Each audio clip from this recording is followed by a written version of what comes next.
The very word secrecy is repugnant in a free and open society. And we are, as a people, inherently and historically opposed to secret societies, to secret oaths, and to secret proceedings.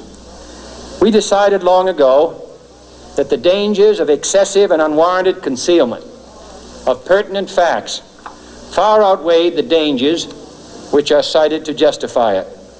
Today, no war has been declared, and however fierce the struggle may be, it may never be declared in the traditional fashion. Our way of life is under attack. Those who make themselves our enemy are advancing around the globe. The survival of our friends is in danger, and yet no war has been declared. No borders have been crossed by marching troops. No missiles have been fired. If the press is awaiting a declaration of war before it imposes the self-discipline of combat conditions, then I can only say that no war ever posed a greater threat to our security. If you are awaiting a finding of clear and present danger, then I can only say that the danger has never been more clear, and its presence has never been more imminent.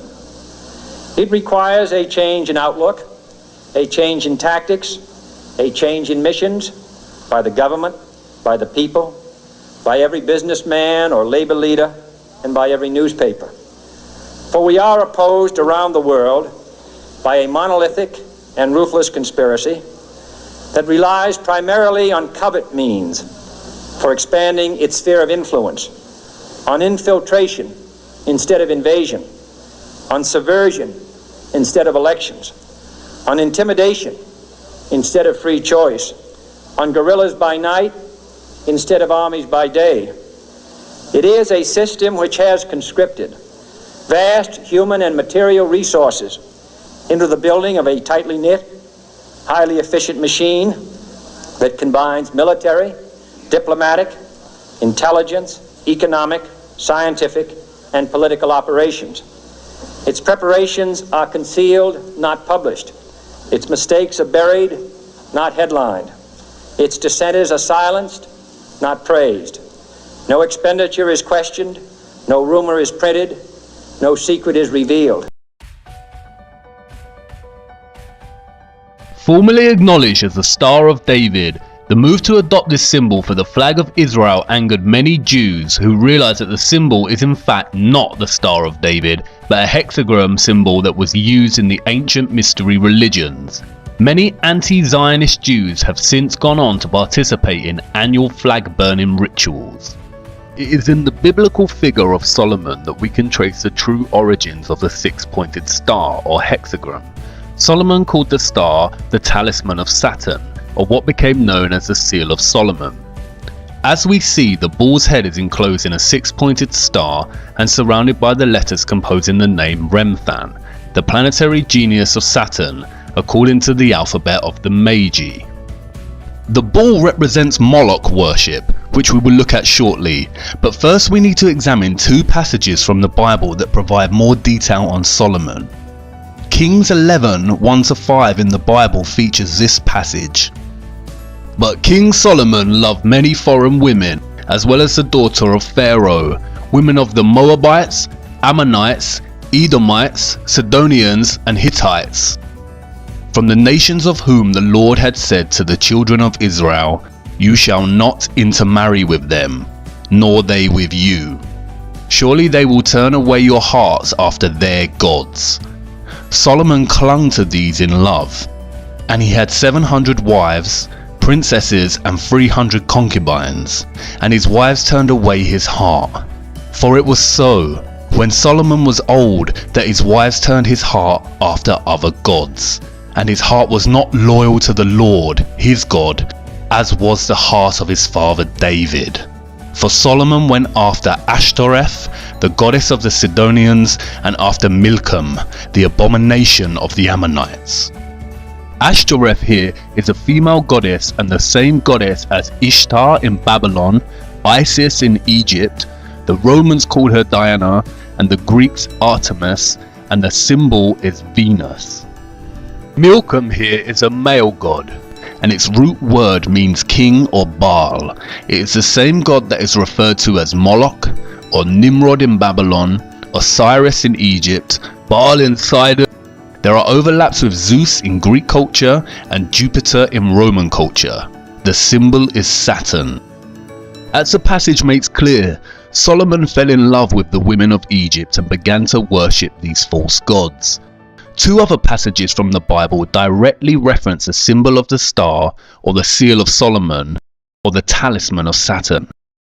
But ye have borne the tabernacle of your Moloch and Chiun your images, the star of your God, which ye made to yourselves. In another passage, just before being stoned to death by the Jews, Stephen accused the Jewish leaders. And you took up the tent of Moloch, and the star of your god Remphan, the figures which you made, in order to worship them. As you see, the star in the Bible is directly correlated with the god Moloch and Remphan. Remphan is another word for Saturn. If you study the geometry of the star, you realize it has 6 points, forms 6 equilateral triangles, and its interior forms a 6-sided hexagon. The 6 points, 6 triangles, and 6 sides of the hexagon equate to 666, the specific number that the Bible designated as the mark of the beast or Lucifer's number. As Revelation states, "Here is wisdom. Let him that hath understanding count the number of the beast, for it is the number of a man, and his number is 666. Kings in the Bible specifically link Solomon with this number. Now the weight of gold that came to Solomon in 1 year was 666 talents of gold. The Bible specifically states that it was Solomon that used the star and not David. In fact, there is no evidence that David was ever associated with a star. We've seen how Freemasonry had been infiltrated and overtaken by the Rothschild Illuminati agenda. Here is what Albert Pike, a Freemason in the 1800s, said about the secret society. Masonry is a search after light. That search leads us directly back, as you see, to the Kabbalah. Kabbalah is the key of the occult sciences. The true philosophy, known and practiced by Solomon, is the basis on which Masonry is founded. It is not only Albert Pike himself who reveals the links between Freemasonry, Solomon, and the Kabbalah. The symbolism of Freemasonry and the Illuminati all overlap with recurring themes of Saturn and the numerology of 666. You see, what Pike is really referring to here is the occult practices of Solomon that are traced back to ancient Egypt and Babylon, and that secretly worship the god of Saturn, or otherwise known as Moloch, or Baal, or Nimrod. In 2012, NASA released yet another CGI image, this time of Saturn's North Pole. In addition to looking very fake and absurd, the image presents the world with what is termed as Saturn's hexagon. As you can see, when connecting the lines within a 6-sided hexagon, it produces other shapes. First that of a cube by joining 3 lines, and then that of a 6-pointed star or hexagon by joining 6 lines. Studying the root word of Kabbalah, I soon realized that Kaaba in Arabic means cube, and Allah means God. Therefore, the literal translation of Kabbalah in Arabic means cube God. And then it dawned on me, I had seen the cube before. In fact, I had seen it everywhere. Here is the cube, or Kaaba, in Mecca that forms part of Muslim worship. As you can see, those worshipping the cube form circles around it, much like the rings of Saturn. Here are Orthodox Jews in their morning prayer, using the tefillin, or the black cube with scrolls inside attached to their foreheads. Here is the Pope, with the 6-pointed seal of Solomon on his hat. Interestingly, if you take the 2D shape of the crucifix and begin to fold it into a 3D shape, it produces a cube. In Hinduism, the hexagram is more commonly known as Shakon. It is the union of Shiva, who represents the male, and Shakti, who represents the female. Hindus also refer to Shiva as Kabala Ishwara, the Lord of the Kabbalah. And did you know that there are huge monuments to the Black Cube throughout the world?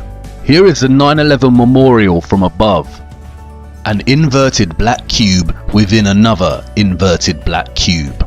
Furthermore, the Saturn symbolism is not just specific to religions and memorials. Even the everyday life of a so-called atheist is rife with Saturn symbolism. And this is not just limited to the cube itself or the star. The rings of Saturn populate our everyday world. We all live by the symbol of Saturn without realizing it. The symbol of Saturn is inextricable from the number 6. Saturn is the 6th planet from the Sun in the heliocentric model. Also, Saturn Day, or what we now refer to as Saturday, is the 6th day. If you look closer at the Freemason square and compass, it is indeed a broken 6-star hexagram. When linking the letters that spell Mason on the $1 bill, you get a 6-pointed hexagram with the Eye of Providence, or the Eye of Horus, specifically highlighted. Horus, again Egyptian gods. Saturn has also become inextricable with Satan or Lucifer. As Manly P. Hall writes, Saturn has also been associated with Satan, and this for numerous reasons. First, many authors argue that the word Satan is derived from the word Saturn. Second, Saturn is associated with the color black, as well as Satan. Third, ancients considered Saturn to be the furthest planet from the Sun, the latter being associated with the principle of good. Saturn is consequently the celestial body that is the less exposed to the Sun's divine light, and thus associated with the coldness of the principle of evil. Finally, the great god Pan, the horned deity, represented Saturn in ancient paganism. This half-man, half-goat creature is considered the ancestor of our modern depictions of Satan. Pan was a composite creature, the upper part, with the exception of his horns, being human, and the lower part in the form of a goat. The pipes of Pan signify the natural harmony of the spheres, and the god himself is a symbol of Saturn because this planet is enthroned in Capricorn, whose emblem is a goat. The pagan Pan also has other guises such as Baphomet, the half-goat, half-human, who has associations with Satan and Moloch. Like Saturn, Illuminati Freemasonry symbolism is prevalent throughout our society in the form of corporate logos and, as Albert Pike said, Freemasonry is the following of the philosophy of Solomon. It is also inextricable from the symbolism of Satanism. Here are some of the most recognized corporate logos we come across in our society today. Rebranding of old Masonic symbols and the emphasis on 666. 666, or the mark of the beast, is repeated throughout corporate symbolism. For instance, World Wide Web, or WWW in Jewish gematria, is 666. It is also used for the logo of the Monster energy drinks. It is also a recurring motif along with the single one eye of Providence. Many celebrities and politicians have been photographed making the 666 hand sign around the eyes. The sign forms a 6 and the 3 fingers indicates 3 score, or in other words, 666. Zechariah 11:17 mentions the eye in specific reference to straying from God and into Satan worship. Woe to the idle shepherd that leaveth the flock. The sword shall be upon his arm and upon his right eye. His arm shall be clean dried up, and his right eye shall be utterly darkened. And as we see again, many celebrities and famous people covering one eye, a gesture paying homage to the Eye of Horus, the Eye of Providence, and the darkened right eye of Satan. We also see many make the Horn of Canuto hand sign representative of Satan.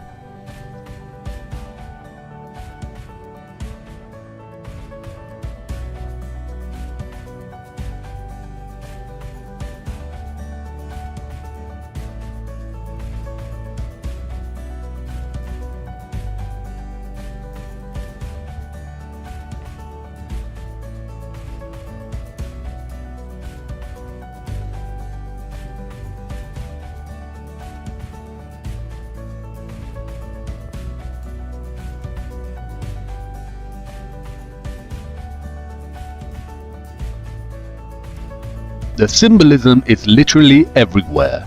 For instance, why does the Vatican's hall look like a serpent? What are the dark serpent-like figures behind the throne? And why was the Vatican's telescope initially named Lucifer? I could go on and on about the abundance of satanic, Saturn symbols in our culture, from the prevalence of Egyptian monuments to secret gestures such as the vow of silence and the Masonic one hidden hand. But I think you get the point, and there is a wealth of information out there if you want to pursue your own research. This video is only supposed to be a very basic overview of this type of symbolism. It becomes confusing because the same symbol of Saturn, or Satan, keeps appearing in different eras and cultures under different guises. Much like Bauer changed his name to Rothschild, the worship of Saturn has undergone so many different iterations and changes that it becomes difficult to track. I feel that this is deliberately so. And this is the point. What the Rothschilds achieved with their centralized banking and Illuminati cabal establishment of controlled leaders in every industry, such as fossil fuels, health and education, is a highly disguised and masterly executed form of infiltration. They have controlled our access to knowledge from the beginning. The Natural History Museum at Tring belonged to 2nd Baron Rothschild and is located in a Rothschild family home. The League of Nations organized the inception of the Central Natural History Museum. E.L. Rothschild Limited, a private funded family investment company and established by Sir Evelyn de Rothschild and Lynn Forrester de Rothschild, oversees a variety of Rothschild's global investments. The company currently has interests in media, real estate, agriculture and luxury goods, with a significant previous positions in financial services, technology and communications. They even own 70% of Weather Central and all of its communications. As of today, the Rothschilds own over 160 central banks and control the finances of the majority of nations on Earth. In the year 2000, there were only a few countries that did not have centrally established banks. Any nation that resists their desire to control is demonized through the media and is usually bombed under the pretense of war or terrorism. Is this starting to make sense yet? As we saw in the previous episode, all wars are deliberately choreographed, as are all politics. The opposing forces of the political left and right is all theatre to produce the illusion of choice. They are all players on the world stage whose autonomy and real governing power is limited by the elite powers such as the Rothschilds. It is the same with corporations, products and the media. The illusion of choice, when in fact they are all owned by the same top of the pyramid companies that are in the pockets of the Rothschild elite. You can discover this yourselves by just following the money. The primary aim of the Illuminati cabal is to establish Novus Ordo Seclorum, as stated on the $1 bill, and which means a new order of the ages, or a new world order. The agenda of this order is to establish a globalist one world government, with a world military, centralized banking, health, education and religion. Here we can see the former Israeli president Shimon Peres, a Rothschild puppet, meeting with the Pope to discuss uniting all religions under one world religion. And I can bet you that the one world religion would carry the symbol of Saturn. Again, I will not go into much depth about globalism and the New World Order agenda. There is a wealth of material on the internet if you are interested. The Rothschilds and the Rockefellers are just one of the many governing cabal elite families that run and rule our world. Doing justice to the complexity of this would require its own video series.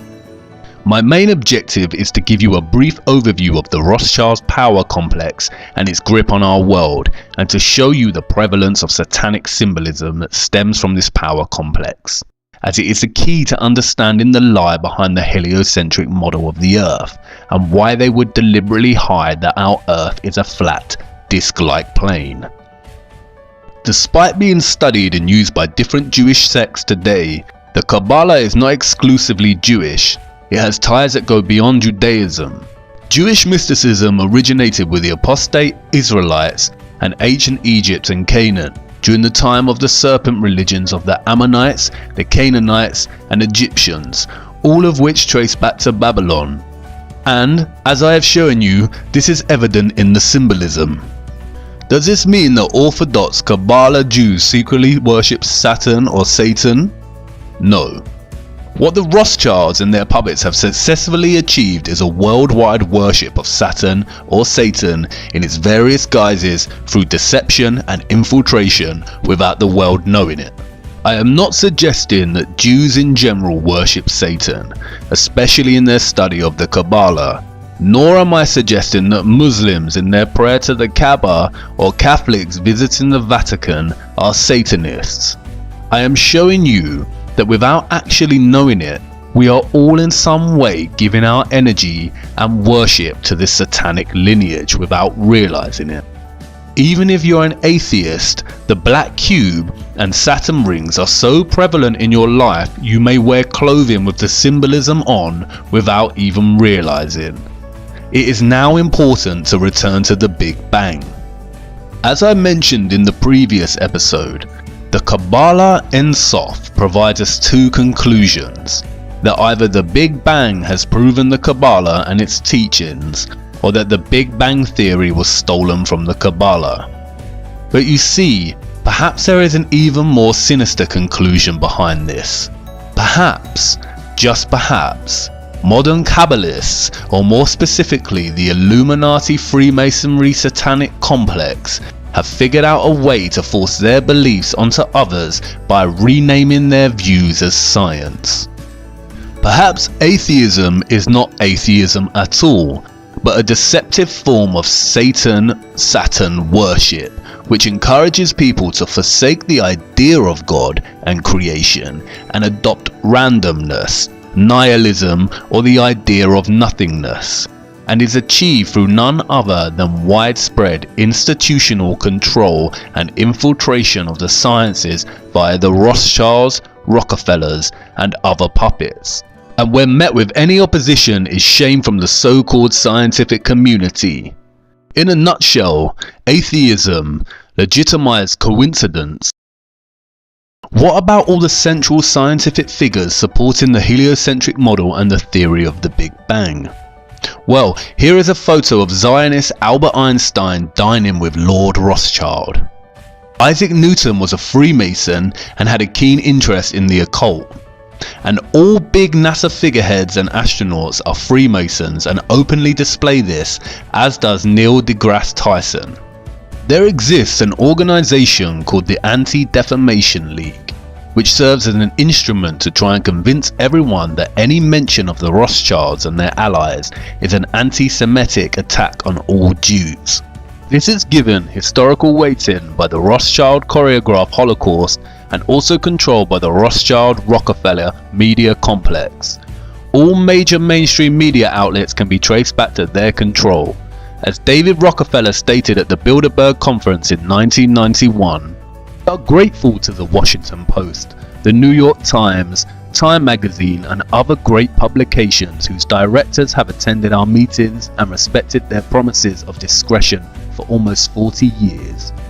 It would have been impossible for us to develop our plan for the world if we had been subjected to the lights of publicity during those years. But the world is now more sophisticated and prepared to march towards a world government. The supranatural sovereignty of an intellectual elite and world bankers is surely preferable to the national autodetermination practiced in past centuries. The official controlled narrative states that the Rothschilds are Jews. They are not. They are Satanists. Satanism is the hidden religion that rules the world, and its presence is so prevalent and insidiously woven into the fabric of our everyday lives it is shocking. Its method of control primarily centers around deceit. Just as the Mossad phrase states, by way of deception, thou shalt do war. And I want you to really marinate on this. Imagine If you're that powerful that you literally own the majority of nations on Earth and most of the world's GDP, if you had an agenda, is there anything that would be able to prevent you? Would people in power or of fame be able to speak out against you without it having dire consequences? Really consider that kind of wealth and power. It is becoming more and more evident we have been deceived on the true nature of our Earth. And I understand that what I am telling you probably sounds just as ludicrous and ridiculous as when I first mentioned that the Earth is flat. And I know you are on the brink of turning this off and writing it off as garbage conspiracy theory. But let me tell you this, conspiracies are real. It's the lack of evidence that makes them a theory. Stay with me. As I said before, you cannot tell people the truth, you must show them. Do not take my word for it. I cannot just make claims that there is an elite body of people that worship Satan and have operated throughout time by deceiving the common people as to the true nature of the world, and that they have full control over all the information we receive. Prevalent Satan symbolism and the history of the Rothschilds is not enough proof or evidence. If Satanism is real, then I need to show you the true evil of such worship before I show you what they are covering up with NASA. Come with me now to part 7. We are nearly through this rabbit hole.